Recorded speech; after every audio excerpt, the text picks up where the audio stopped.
واحدة اتصل بيا مرة وهي منهارة في البكاء.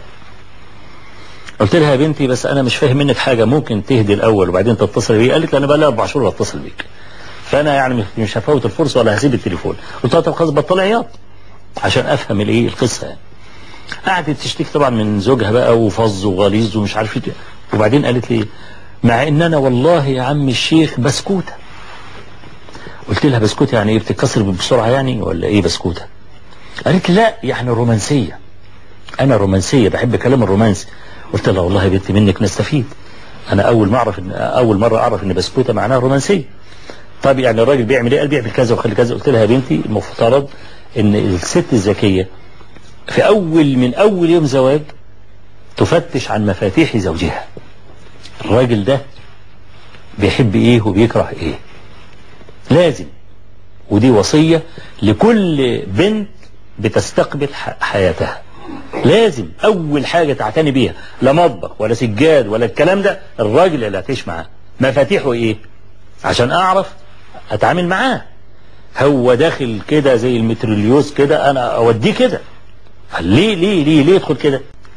الراجل بيحب الست الذكية، الست الكويسة يعني، مش زور انت ايه عايز ميه ولا انت ايه عايز ايه بالظبط، ها لا خديني ركاميتين على ظهري بقى ومش عارف ايه والكلام ده عشان ابلع اللقمه. فشايف زوران وروحي هتطلع وتقول له انت عايز حاجه تغيظ برضه. فانا عايز اقول شوف الاوساط يا بنتي، اعملي كذا خلي كذا سوي كذا الكلام ده. وعلى اي حال اديني رقم زوجك اكلمه. لما كلمته قلت له يا اخ فلان والله انا زوجتك اتصلت بيا وقالت لي كذا كذا كذا كذا. طبعا ده كلمني بقى كلمة عربي و10 انجليزي. فقلت له طيب ممكن تجي لي؟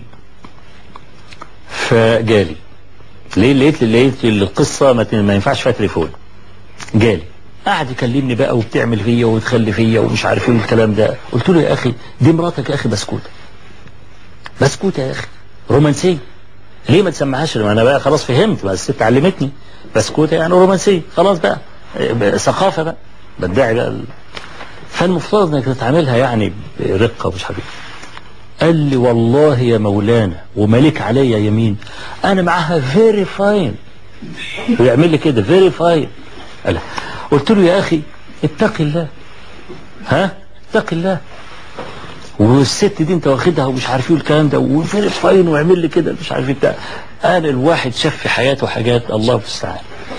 فتشوف ده وسط، ده الوسط ده مختلف تماما عن الوسط ده، خلاص دي ثقافة ودي ثقافة. فاحنا لما بنقول هنراعي مثلا نحاول نراعي الكفاءة، نحاول نراعي مش عارف ايه الكلام ده كله، ده كلام حقيقي. حتى لو كفاءة في الشر، حتى لو الفاظ سيئة، ناس مثلا عايشين في بيئة متدنية هما الاثنين، هو يقول لها يا بنت كذا وهي تقول له يا ابني كذا، خلاص متعادلين واحد.